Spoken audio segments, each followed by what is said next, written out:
그 후에 바울이 아덴을 떠나 고린도에 이르러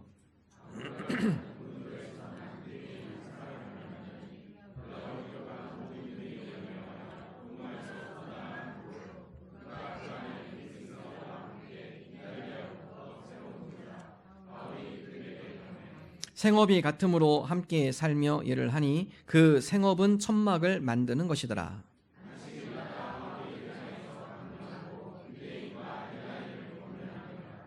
실라와 디모데가 마게도냐로부터 내려오매 바울이 하나님의 말씀에 붙잡혀 유대인들에게 예수는 그리스도라 밝히 증언하니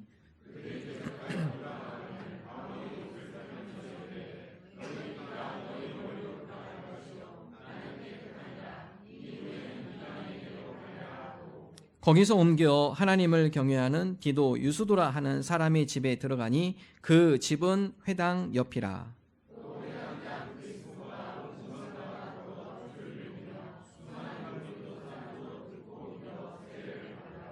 밤에 주께서 환상 가운데 바울에게 말씀하시되 두려워하지 말며 침묵하지 말고 말하라.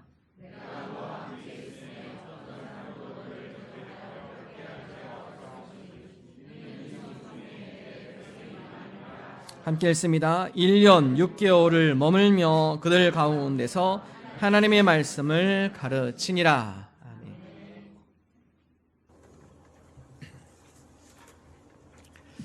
오르막이 있으면 내리막이 있습니다. 우는 날이 있는가 하면 웃는 날도 있습니다. 사도 바울의 선교 사역, 오르막과 내리막을 수도 없이 반복한 사역입니다.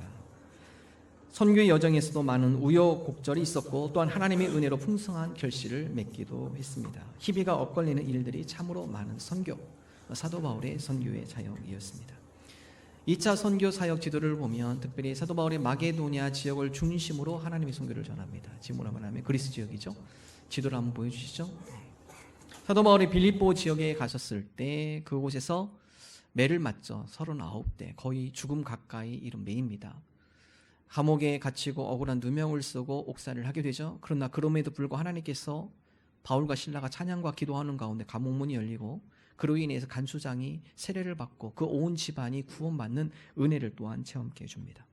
데살로니가로 건너와서 베라에서는 헬라의 많은 지식인들이 복음을 듣고 영접하고 특별히 귀부인들, 그 가운데 상당히 리더십에 위치했던 많은 사람들이 복음을 받아들이며 복음의 열매의 성과를 얻게 되어집니다. 그러나 그 가운데 또한 유대인들이 집요하게 바울을 괴롭히기 시작합니다. 추적합니다. 바울을 없이 하려고 그들이 여러 모략을 짭니다. 그들을 피해서 사도 바울이 아덴으로 옵니다. 지금으로 아테나이죠. 아테네에 도착했을 때 사도 바울은 그곳에 거룩한 분노가 일어나기 시작해요. 이미 그곳은 우상으로 쩌들어 있는 도시였습니다. 수많은 사람들이 여러 가지 우상을 섬기며 마치 일본이 800만 개의 우상을 섬기는 것처럼 아테네에 있는 사람들이 수많은 우상에 사로잡혀서 우상의 노예가 되어졌습니다. 모든 것들이 다 신이에요. 그러한 아테네의 사람들을 보며 하나님에 대한 복음을 전하며 예수 그리스도의 복음을 전하지만 그들의 마음이 깨어지지가 않아요. 아레오바고 광장에 가서 그렇게 설득을 하고 복음을 선포하지만 아테네 사람들 마음 가운데 복음의 씨앗이 심겨지지 않습니다. 이에 대한 바울의 실망감, 그 마음을 가지고 바울이 고린도라는 국제 항구 도시, 그 당시에 어마어마한 항구 도시입니다. 고린도에 도착합니다. 고린도에 도착한 사도 바울은 많은 힘을 잃은 상태였습니다. 이미 육체적으로도 피곤해 있고 또 그곳 가운데 열매가 맺히지 않은 아테네 사람들의 모습을 보며 이 고린도에 과연 복음의 열매가 맺힐까라는 두려움, 특별히 집요하게 따라다니는 유대인, 그들이 내 생명을 언제 위협할지 모르는 두려움에 사로잡혔다는 사실입니다. 그래서 고린도전서 2장 3절에 사도 바울은 다음같이 고백하죠. 함께 한 목소리로 읽겠습니다. 내가 너희 가운데 거할 때 약하고 두려워 힘이 떨어노라. 매를 맞아서 몸이 많이 연약해졌어요. 또한 그 가운데 두려움이 사로잡혀 있습니다. 고린도 교회에 대한 복음의 열매가 얼마나 맺힐까라는 떨림도 그 마음을 부여잡고 있습니다. 그러나 오늘 말씀에 보면 이러한 상황 가운데 바울이 고린도에 1년 6개월을 머뭅니다. 에베소에서는 3년을 머물러서 가장 오랜 기간 머무른 도시는 에베소이죠. 그러나 두 번째로 가장 긴 시간을 머문 도시가 고린도라는 도시입니다. 그렇게 힘이 없고 연약하고 두렵고 떨리는 마음이지만 그곳에서 사도 바울이 힘을 얻어 다시 1년 6개월을 사역한 것을 성경은 기록을 하고 있습니다. 사도 바울로 하여금 우여곡절 많은 인생 여정이었지만 다시금 새로운 마음과 힘을 갖게 한 원동력은 어디에 있었을까요? 바울뿐만 아니라 우리도 우여곡절이 많은 신앙생활을 하죠. 그런 가운데 하나님, 우리가 새 힘 얻고 다시 일어서기를 원합니다. 어떻게 해야 할까요? 첫 번째, 사도 바울이 다시 새 힘을 얻고 일어설 수 있었던 것, 그들의 동역자들 때문입니다. 사도행전 18장 2절은 다음과 같이 기록하죠. 함께 한 목소리로 읽습니다. 아굴라라 하는 본도에서 난 유대인 한 사람을 만나니 글라우디오가 모든 유대인을 명하여 로마에서 떠나라 한 거로 그가 그 안에 브리스길라와 함께 이달리아로부터 새로 온지라. 바울이 그들에게 가매. 몸도 마음도 지쳐있는, 또 고린도에서 알고 있는 사람도 없는 그런 가운데 아굴라와 브리스길라가 고린도에 왔다는 것을 듣고요, 사도 바울이 그 집을 찾아가요. 그리고 아굴라와 브리스가를 만납니다. 누가 남편일까요? 누가 아내일까요? 아굴라가 남편이고 브리스길라가 아내입니다. 아굴라는요 유대인입니다. 브리스길라는 브리스가 로마, 브리스가 가문의 출신입니다. 그래서 브리스길라, 유대인 아굴라에게는 천막 만드는 기술이 있습니다. 유대인들은요 기본적으로 그 아이가 앞으로 사회내에 살아갈 수 있도록 기술 한 가지는 반드시 가르쳐줘요. 특별히 아굴라는 천막 만드는 특별한 기술을 갖고 있습니다. 그리고 브리스가는 그 집안이 로마와 더불어서 고린도, 에베소 이 지역 가운데 상권을 잡고 있어요. 상권을 형성을 하고 있습니다. 그래서 아굴라의 천막 만드는 기술과 브리스 가문의 상권이 연합해서 큰 사업을 한 부부입니다. 그런데 오늘 말씀에 보면 글라우디오 황제, 그 당시 로마를 지배하고 있던 글라우디오 황제가 유대인들을 다 로마에다 추방해 버립니다. 그 당시에 유대인 중에 크레스투스라는 사람이 작은 유대인들의 폭동을 일으켜요. 그 가운데 황제가 긴장하는 가운데 다 추방해버려요. 유대인들 이 로마에서 다 떠나라. 여러분 그 당시에 BC 27년부터 AD 284년 대략 한 300년 기간인데요, 이 300년 기간에 황제가 49명입니다. 평균 재임 기간이 6년입니다. 평균 재임 기간 6년 가운데 49명의 황제 가운데 25명이 암살을 당합니다. 4명이 자살을 했고요, 암살이 두려워 황제의 자리를 사양한 장군도 있습니다. 그 밖에 황제들도 전사 내지는 병사, 포로로 잡혀가 처형된 황제들도 있습니다. 놀라운 사실은 이 49명 황제 가운데 자연사한 황제는 한 명도 없어요. 여러분 그 자리가 그만큼 위험한 자리죠. 그럼에도 불구하고 그 황제가 되기 위해 서로 치열하게 경쟁을 합니다. 여러분 글라우디오 황제가 황제의 위치에 있었을 때 두려운 거예요. 조그만 폭동이 일어나도 행여나 이것이 내 황제의 자리에 위협적이지 않을까 두려운 거죠. 그래서 조그만 폭동 문제가 있으면 무조건 추방이에요. 추방. 당신네들 없어도 로마는 잘 돌아가. 그러니까 무조건 떠나라.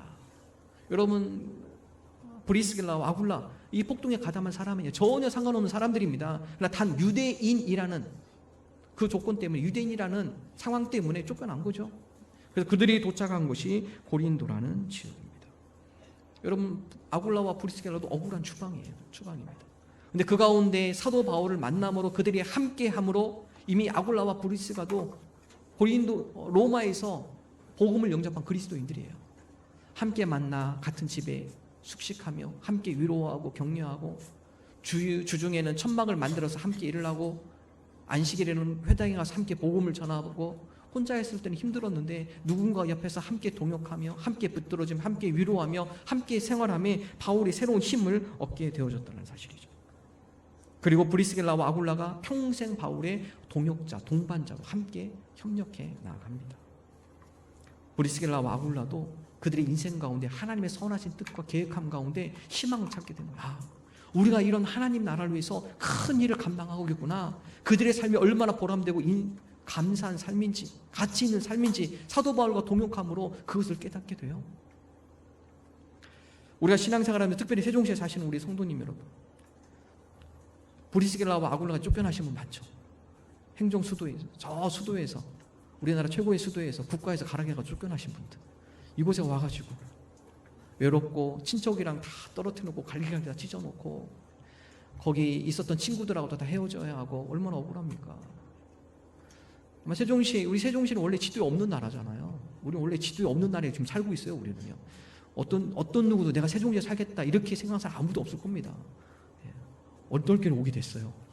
근데 감사한 것은 이곳에 와서 많은 교우, 성도 공동체를 통해 위로받고 잘 적응하고 정착하고 또 하나님께서 은혜를 주셔서 이곳 가운데 잘 신앙 공동체 가운데 정착하며 은혜를 누리고 살아가고 있다는 사실이죠.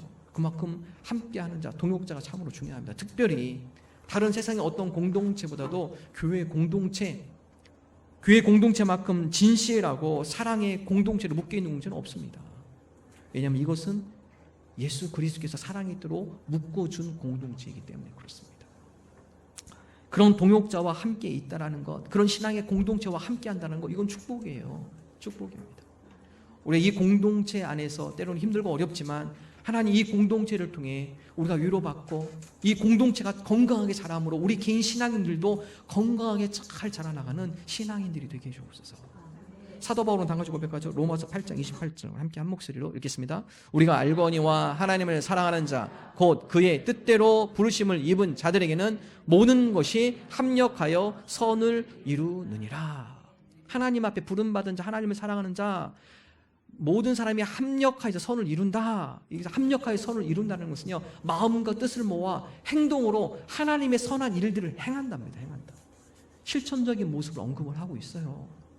동역한다, 이 의미는, 우리가 동역자로 살아간다, 이 의미는 다른 어떤 누군가에게 도움이 필요할 때 우리가 도움이 되어지도록 우리의 손과 발과 우리 몸이 함께 움직이는 겁니다. 움직이는 거예요.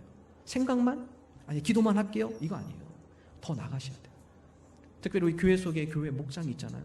목장 가운데 힘든 지체가 있을 때 우리가 그 지체를 위해서 무엇을 할 수 있을까? 우리가 합력해서 선을 이루고 싶은데 그를 위해서 우리가 어떻게 그로 하여금 용기를 주고 격려하고 새 힘을 불어 넣어줄 수 있을까? 여러분의 작은 엽서 한 장이 그에겐 큰 힘이 될 수도 있고요.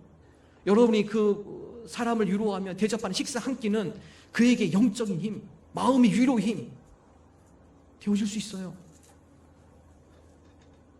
여러분의 작은 격려 한마디 큰 힘이 되어줄 수 있다는 것이죠. 동역한다, 함께 합력하여 선을 이룬다는 것은 생각에 머무는 것이 아니라 하나님, 우리가 그 지체가 우리 교회 공동체 한 지체임을 알고 우리가 그를 위해서 우리가 행동으로 보여주기를 원합니다. 우리가 바로 그런 동역자들이 되기를 원해요. 우리 교회 공동체 가운데 힘든 지체들 많이 있습니다. 육신의 질병을 앓고 있는 지체들, 또 여러 가지 어려움을 겪고 있는 지체들, 하나님, 우리가 생각만 하는 데에서 멈추는 것이 아니라 구체적으로 우리가 도울 수 있는 일이 무엇인지 우리가 행동으로 함께 돕기를 원합니다. 우리에게 좋은 아이디어를 주시고 우리가 실천할 수 있는 것을 깨닫게 해주시고 그에게 어떻게 하면 위로와 힘이 될 수 있는지 우리가 그러한 동역하는 자, 함께 합력하여서 선을 이루는, 하나님이 기뻐하는 일을 함께 이루어가는 그러한 동역자들이 되게 하여 주옵소서. 지난 주간 우리 버추 프로젝트라는 책을 읽고요. 우리 어제도 우리 선생님들 중심으로 버추 프로젝트 강의를 같이 우리 선생님들 우리 교육부에서 진행을 했습니다. 이 버추 프로젝트 책을 쓰신 권영애 선생님, 초등학교 선생님이신데요. 이분이 선생님을 하시면서 교사를 하시면서 많이 혼동을 하셨습니다. 여러분, 교사 하시면서 다 그런 꿈이 있어요. 어떻게 하면 아이들을 잘 가르치고 그 아이들로 하여금 꿈을 심어주고 또 그 아이들의 바른 인성을 잡아주고 이런 꿈이 있죠. 근데 현실은 그렇지 않아요. 가보니까요, 이건 막 전쟁터입니다.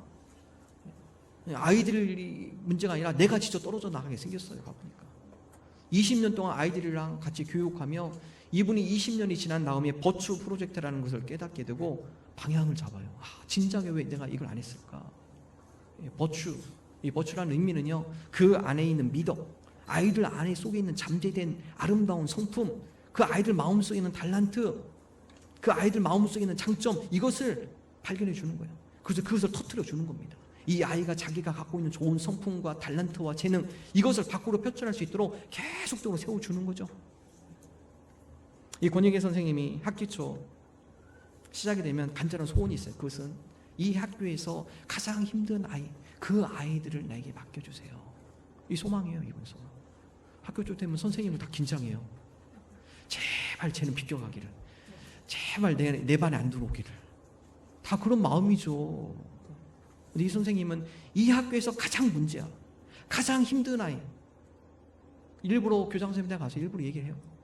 제가 그 반을 맡고 싶습니다. 저한테 그 반을 허락해 주십시오. 4학년 담임을 하며 그 반에 힘든 아이 두 아이가 왔습니다. 진영이와 주환이. 이 진영이는 ADHD 증상이 있고요. 주환이는 폭력적인 아이예요. 그래서 이 아이는 말이 먼저 나가는 게 아니라 주먹이 먼저 나가요. 교실에 그런 아이들이 있으면 수업하다 막 서로 싸워요. 선생님 그거 말리냐고 정신없고 수업도 제대로 진행이 안 되고 참 힘든 두 아이를 맡기 시작합니다. 한 달 동안 이 아이들에게 버추에 대해서 강의를 하고요. 아이를 알려주고 그 아이들 한 사람 한 사람 아이 학생 마음속에 있는 보물들을 하나씩 하나씩 끄집어내주기 시작해요. 한 달이 지냈는데 선생님이 많이 울었다고 그래요. 너무 힘들어서. 내가 괜히 이 아이들 만난다겠나. 포기하고 싶은 마음이 뭐 여기까지 올라왔다고 그래요. 내가 괜히 이 아이들 만든다고 괜히 했나. 한 달이 지나면서 조금씩 변화가 나타나요.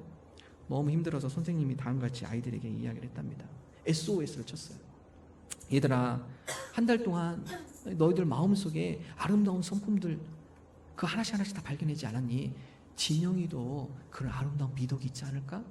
너희들이 좀 도와주면 좋겠다. 선생님 혼자 하기가 너무 힘들어서 너희들이 진영이 마음속에 있는 아름다운 성품, 진영이 마음속에 있는 달란트, 그것을 하나씩 하나씩 깨워주면 어떨까? 제안을 했을 때 4명이 신청했대요. 그 아이 4명 학생이 선생님 그럼 제가 한번 해보겠습니다. 그래서 4명의 멘토, 진영이 그 학생 옆에 4명의 멘토를 짝 줘줬어요. 체육 멘토. 이 진영이라는 아이가 ADHD다 보니까 운동장 나가는 걸 무서워해요. 그래서 운동장에 11년 동안 한 번도 운동장을 걸어본 적이 없습니다. 이 아이가. 체육 멘토. 그 아이가 층계를 5분 동안 끌고 내려와서 손잡고 내려와서 운동장에 한 발 드러낼 때까지 힘을 주고 용기를 북돋아주고 친구들 옆에 넌 할 수 있어, 할 수 있어. 첫 발을 제가 디뎠습니다. 운동장에. 애들이 막 박수치면서 넌 할 수 있어, 할 수 있어. 생활 멘토, 상담 멘토, 아이들이 진영 옆에 가서 자꾸 말을 걸어주고요. 여러 가지 움직일 때는 옆에 손을 잡아주고요. 여러분 이러다 보니까 이 진영이라는 아이가 수업 시간에 막 소리를 지르는 이 빈도수가 확 줄어들었어요. 수업 듣다가 얘가 갑자기 복도로 확 달려들어가지고 막 달리게 해요. 이 빈도가 확 줄어들었습니다.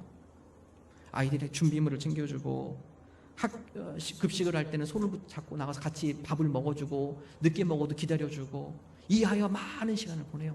그러면서 이 아이를 위해 함께 봉사하기를 하는 학생들이 늘어나요. 15명 늘어나요. 그러면서 진영이가 많이 변화가 됩니다. 처음에 운동장에 발을 내딛지 못한 아이가 50m를 달리기 시작하고요. 자기 이름 세자 반드시 쓰는 아이가 책을 보면서 글씨를 쓰기 시작하고요. 책을 더듬더듬 읽기 시작하고요. 1년 동안 지나면서 아이들 스스로가 놀라는 거예요. 야, 진영이도 할 수 있구나. 우리는 쟤는 안 되는 줄 알았는데 우리가 옆에서 도와주고 함께 옆에서 일으켜주고 용기를 북돋아주고 하니까 이 아이도 할 수 있구나. 진영이 안에 아름다운 미덕들이 있구나. 선생님이 이 아이 1년간 하면서 책을 출판했고요. 그 자기 책이 15명의 자기 반 아이들 이름을 다 책에 나열했습니다. 그리고 선생님이 너희들은 위대한 위인들이다. 사람을 변화시킨 위대한 위인들. 그리고 그 아이들이 다음과 같은 소감을 발표합니다. 11년 동안 살면서 내가 특별히 잘한 일은 없는데 진영이가 병화되는 일에 도움이 됐다는 게 자랑스럽다. 이 아이는 11년 동안 살면서 최고의 희망을 느꼈습니다. 11년 살면서 나는 앞으로 진영이뿐 아니라 누군가를 계속 사랑하고 도울 것이다. 누군가를 돕는 게 이렇게 행복한 일인지 이제야 깨달았다. 나는 평생 누군가를 도와주고 미덕을 발견해주는 사람으로 살 것이다. 여러분 선생님 혼자 할 수 없어요.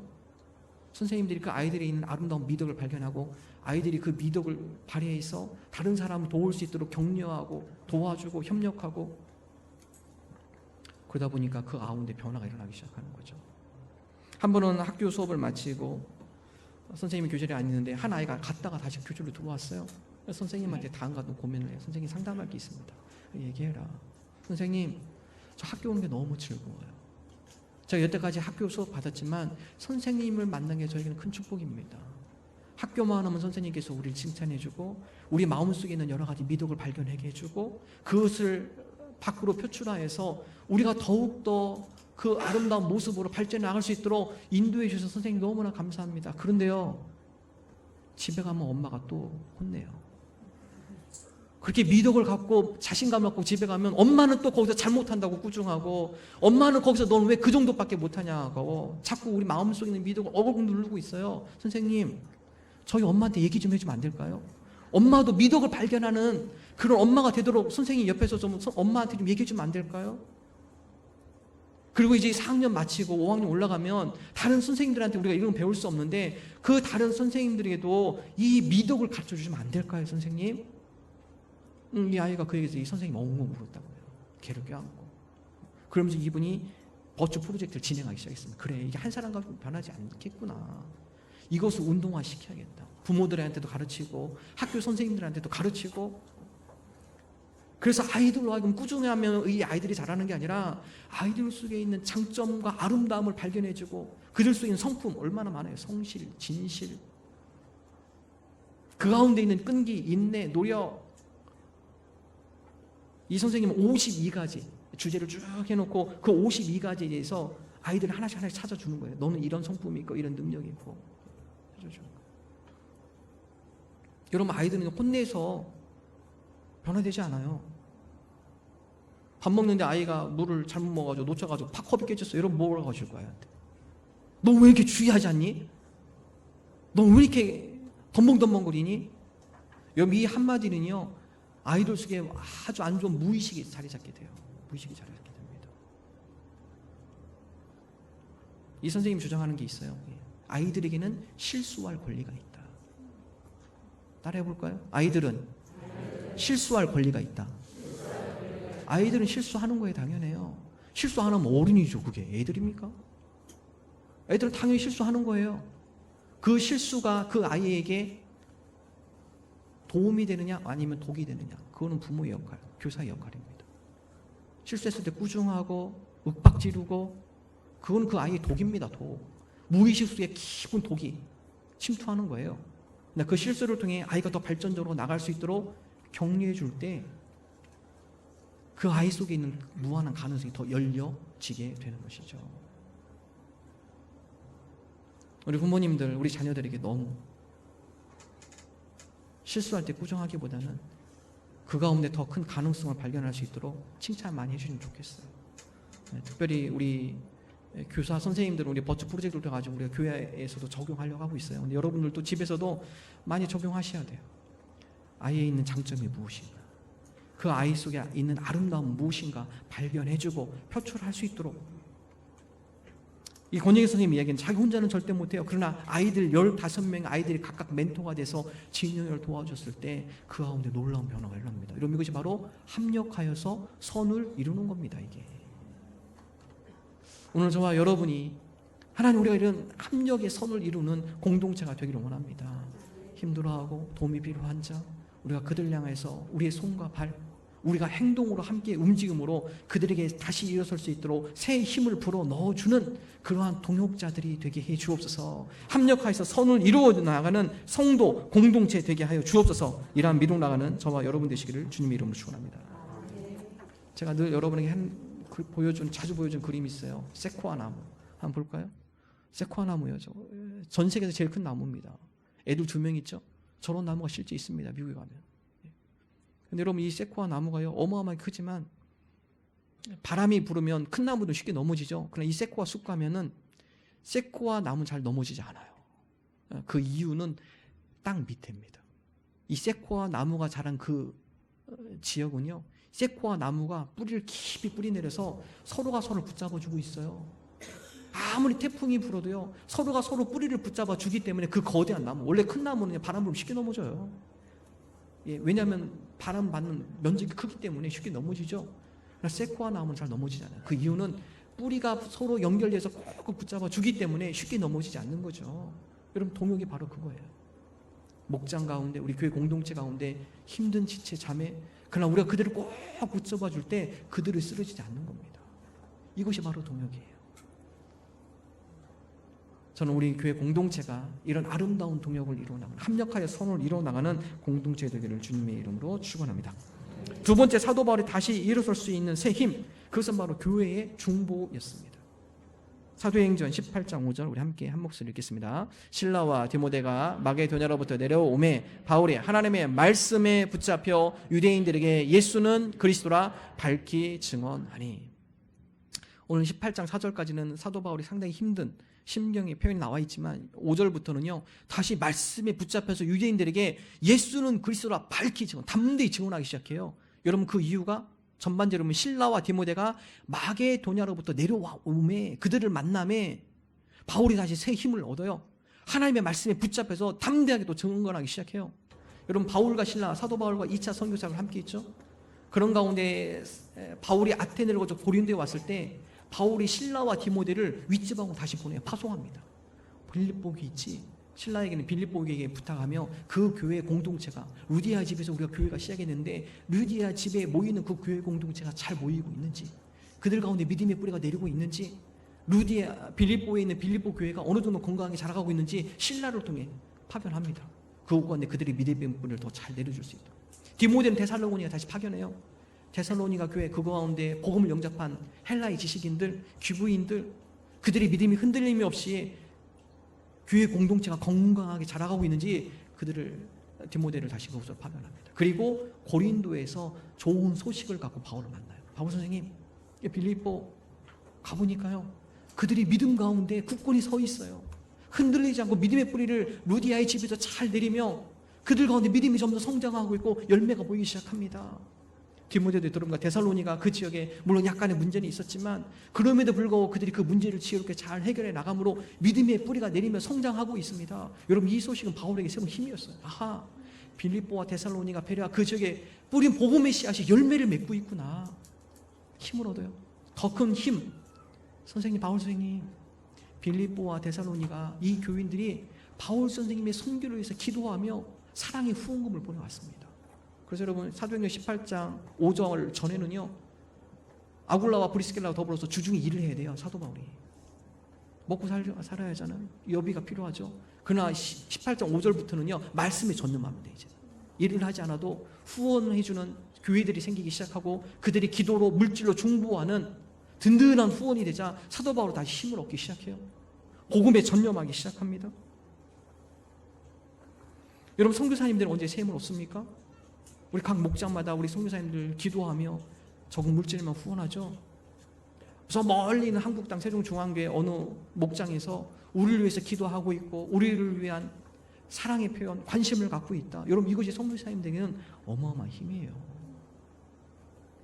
우리의 중보, 우리가 여기서 잘 모르지만요, 그곳에, 여러분, 오지에서 선교하시는 문화권이 다른 곳에서 살고 선교하시는 분들은요 너무 힘들어요. 여러 가지 어려움이 많고요. 근데 그 어려움을 이겨낼 수 있는 힘, 부족하지만 연약하지만 그러나 우리가 함께 마음을 모아서 기도하며 물질을 보내며 우리가 함께 중보합니다. 그럼 이 중보의 힘이 그들에게는 어마어마한 힘과 은혜가 되어진다는 사실입니다. 제가 전도사 시절 제 고향교회 여름성경학교 강습회 분방 공부 같이 하는 그 강사로 갔습니다. 근데 가보니까요, 저희 초등학교 5학년 때 또 4학년 때 가르쳤던 선생님들이 계세요. 아직도 제가 가보니까 한 10년 넘은 거죠. 그 당시 아이들 분방 공부 가르치면서 기도에 대한 주제를 가지고 가르쳤습니다. 그런 가운데 그 선생님들이 아주 저에게 은혜가 된 얘기를 해줬어요. 여러분, 제가 초등학교 4학년 5학년 때 가르친 선생님들이고 10년 동안 만나지 못했거든요. 그래서 신학생 시절에 이제 교사 강습회 하느냐고 초청받아서 갔는데요, 저한테 그 얘기 하더라고요. 전도사님, 그 당시에는 학생인데 이제 전도사 신학생이라고 전도사님 붙여주시더라고요. 전도사님, 저희가 지금도 기도하고 있어요. 근데 여러분, 10년입니다. 10년. 저는 전혀 생각지도 못했어요. 근데 그 집사님 권사님들이 자기가 가르친 학생 중에서 신학생이 나왔고 또 목회를 한다고 나름대로 사명자의 길을 가고, 하나님, 이 전도사님이 그 가운데 믿음 가운데 잘 목회자의 사명을 잘 감당할 수 있도록. 그럼 10년입니다. 10년. 10년 동안 우리가 기도하고 있었습니다. 지금도 아마 기도하고 계실 것 같아요. 늘 새벽마다, 새벽기도를 빠지지 않으시고 새벽마다 전도사를 위하여서 기도해 주는 그 기도. 여러분, 그 기도가 얼마나 큰 힘이 되는지요. 목회자는요 영적인 사역이기 때문에 영적인 지원이 반드시 필요해요. 영적 지원이 없으면 쉽게 탈진하고요, 쉽게 지치고요, 힘듭니다. 여러분, 목회자만 그럴까요? 우리 성도의 삶도 마찬가지예요. 누군가 날 위해서 기도하며 누군가 날 위해서 사랑과 애정을 가지고 함께 격려하며 중보하는 기로한 기도의 중보자가 있을 때 우리가 새 힘과 능력을 얻게 되어진다는 것이죠. 지난 3월 5개월 전이죠. 우리 노회 한 목사님 사모님께서 병원에 진찰을 받으러 갔습니다. 근데 그 목사님 대수롭지 않게 병원에 갔다가요, 의사 선생님이 폐암 사기라는 진단을 내렸습니다. 이건 폐암 사기는 살기 힘들대요. 사모님도 충격이었고 목사님도 충격을 받았습니다. 어떻게 전혀 증상이 없이 건강하게 지냈던 분이 폐암 사기라니까요. 근데 그 교회 가보면 목사님 사택이 교회에 있습니다. 또 주방이랑 연결이 돼 있어요. 교회의 주방을 같이 쓰는 거죠. 여러 가지 음식을 하고 또 가스를 사용하고 하면은 안 좋은 것들이 다 이렇게 들어가는 거예요. 근데 건강했던 그분이 그곳에 오셔서 얼마 되지 않아서 폐암 사기를 앓게 됐습니다. 그런 가운데 각 노회, 교회 공문을 보내서 목사님 사모님이 우리가 조금이라도 위로하는 차원에서 우리가 함께 헌금을 좀 했으면 좋겠습니다. 여러분, 이게 5개월 전입니다. 5개월 전. 그래서 저에게도 동참을 했고요. 목사님이 그 다음날 당장 집에서 나와서 공기가 좋은 곳으로 이전을 했고요. 집중적으로 치료하기 시작했습니다. 표적 항암 치료를 시작했고요. 녹즙을 드시기 시작했고, 죽염을 드시고 관장을 하고 온갖 시도를 하기 시작해요. 그리고 나서 공기 좋은 기도원에 가서 계속적으로 치료를 하기 시작합니다. 그런 가운데 그 교회 성도님들이 얼마나 마음이 무거워요. 권사님들이 기도원에 계신 사모님께 찾아와서 밤새도록 사모님 붙잡고 울었다고 해요. 그리고 기도를 그렇게 밤새도록 기도했다고 그래요. 지난주 제가 통화해보니까요, 5개월 됐는데 엑스레이를 찍었는데 암세포가 다 없어졌어요. 사기인데요. 예. 기적이죠, 기적. 근데 사모님의 간증이 다음과 같습니다. 권사님들이 와서 기도원에 있을 때 권사님들이 몇 분이 오셔가지고 나를 붙잡고 엉엉 울면서 하나님 앞에 살려달라고 밤새도록 울며 기도할 때 사모님이 머리끝부터 발끝까지 전율이 한번 왔대요. 전율이 막 전기 오는 듯한 전율이 있죠. 근데 그 전율이 오고 난 뒤에 확신이 들더래요. 아하, 내가 살겠다. 내가 죽지 않을 것 같다. 내가 살아날 것 같다. 내가 살 거야. 확신이 들더래요, 사모님이. 그러고 나서 목사님 표현에 의하면 사모님 와서 그걸 기도하고 눈물을 흘리며 그 가운데 이 눈빛이 바뀐 거예요. 예전에 그 폐암 사기라고 했을 때는 사모님의 얼굴이요, 죽음에 대한 그늘, 눈빛이 두려움에 대한 눈빛, 뭐 그게 사부잡혀 있었어요. 근데 그 함께 권사님들과 기도하고 함께 눈물을 흘리며 그 가운데 온몸의 전율을 느끼며 그 가운데 확신을 가질 때 눈빛이 바뀌더래요. 눈빛이 막 생기가 있고요, 얼굴빛이 활기가 띄기 시작하고요. 야고보서 5장 16절 함께 한 목소리로 읽겠습니다. 그러므로 너희 죄를 서로 고백하며 병이 낫기를 위하여 서로 기도하라. 의인의 강구는 역사하는 힘이 큼이니라. 의인의 강구는 역사하는 힘이 큼이니라. 여러분, 우리 몸에요, 하루에도 수만 개, 수십만 개 암세포 발생한다고 그래요. 근데 중요한 거는 우리가 암에 걸리지 않는 이유는요, 우리 가운데 그것을 이겨낼 수 있는 면역력이 더 강하기 때문에 그렇습니다. 근데 면역력이 떨어지거나 암세포가 더 증가하거나 그러면 우리는 암세포에서 우리가 지게 되는 거예요. 암의 영향을 받게 되는 거죠. 그럼 우리 가운데 면역력을 길러주고 그 가운데 좋은 균이 활동하고 암세포가 활동하지 못하도 억제하는 게 중요하잖아요. 중요합니다. 그 사람들이 좋은 음식을 먹고 좋은 생각으로 좋은 마음을 품게 되는 거죠.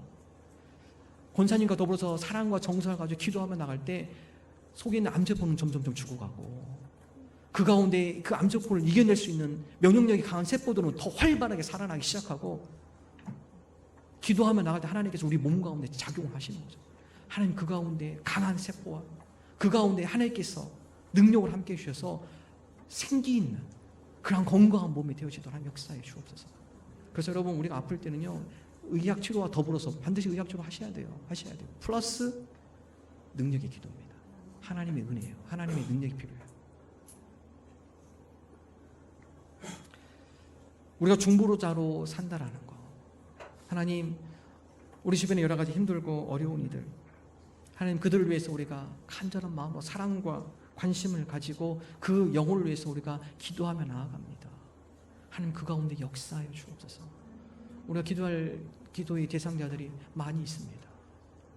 하나님 그 가운데 역사해 주시고 우리의 간절한 사랑과 기도가 담긴 이 기도를 통하여서, 그리고 우리의 사랑을 통하여서 그들이 힘을 얻게 하시고 그들의 마음이 더 굳건해지게 하시고 그 가운데 하나님의 은혜와 능력이 임하게 주셔서 그들이 강건케 하여 주옵소서. 다시 일어서게 하여 주옵소서. 용기를 갖게 하여 주옵소서.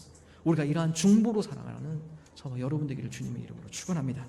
마지막 세 번째, 주님의 약속의 확신이에요. 사도 바울이 다시 일어날 수 있었던 것, 사도행전 18장 10절 우리 함께 한 목소리로 읽겠습니다. 내가 너와 함께 있음에 어떤 사도도 너를 대적하여 해롭게 할 자가 없을 것이니 이는 이 성중에 내 백성이 많음이라 하시더라.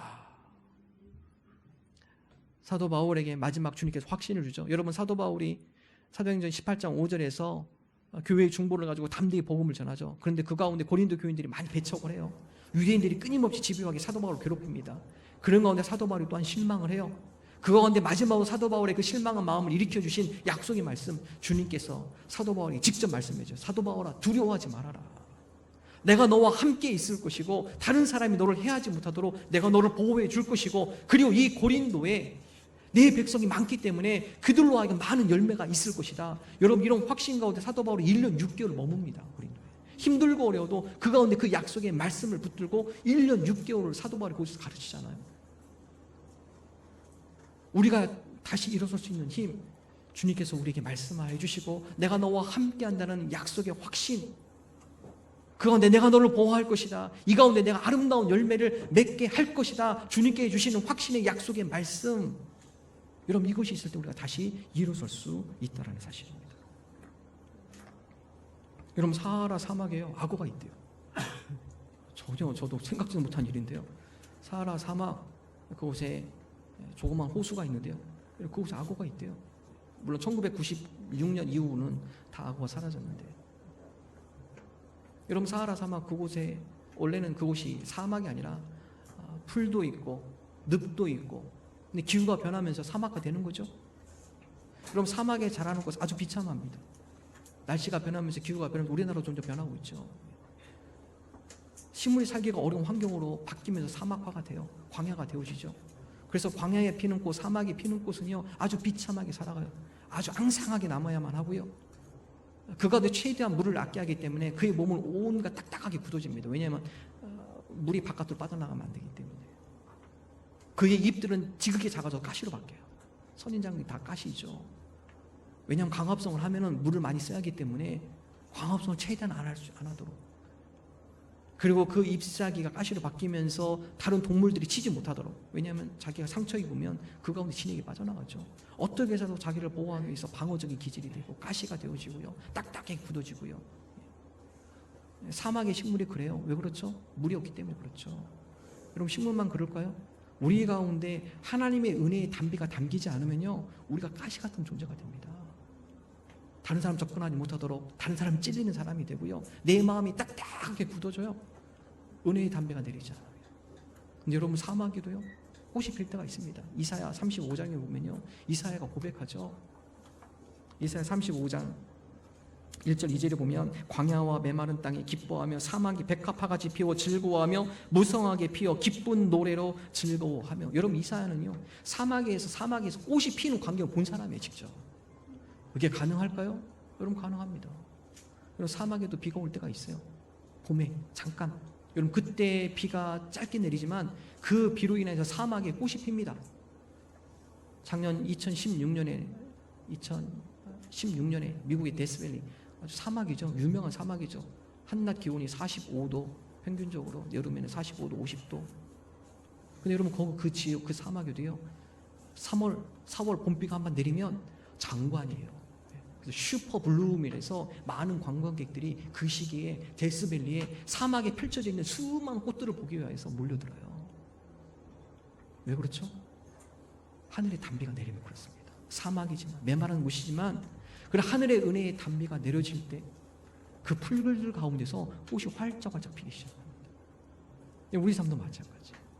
광야 같은 삶, 메마른 삶, 하나님 이 가운데 하나님의 은혜가 담비가 내려질 때 우리 마음속에 아름다운 꽃이 피어지고 아름다운 꽃향기가 우리 마음속에서 풍겨나올 줄로 믿습니다. 주님의 은혜를 주실 때, 여러분, 바울이 다시 일어설 수 있는 것, 주님의 약속의 말씀 가운데 그가 은혜를 누려요. 힘들고 어렵지만 광야 같은 삶, 사막과 같은 선교의 여정이지만, 그러나 주님께서 내가 너와 함께하며 너를 지키며 이곳 가운데 많은 열매가 맺혀질 것이다. 주님께서 주신 약속의 말씀, 은혜의 말씀, 그 말씀을 붙들고 바울이 다시 일어서기 시작합니다. 오늘 저와 여러분이 주님의 은혜 가운데 다시 일어서기를 원합니다. 사막과 같은 메마른 삶 가운데 우리가 지칠 때 주님 우리에게 말씀하여 주시어서 은혜의 담비를 부어주시어서 그 사막과 같은 우리 삶이지만 그 가운데서도 믿음의 열매에 아름다운 꽃들이 피어지는 그러한 은혜를 누리게 하여 주옵소서. 우리가 이러한 믿음으로 나가는 저와 여러분 되기를 주님의 이름으로 축원합니다.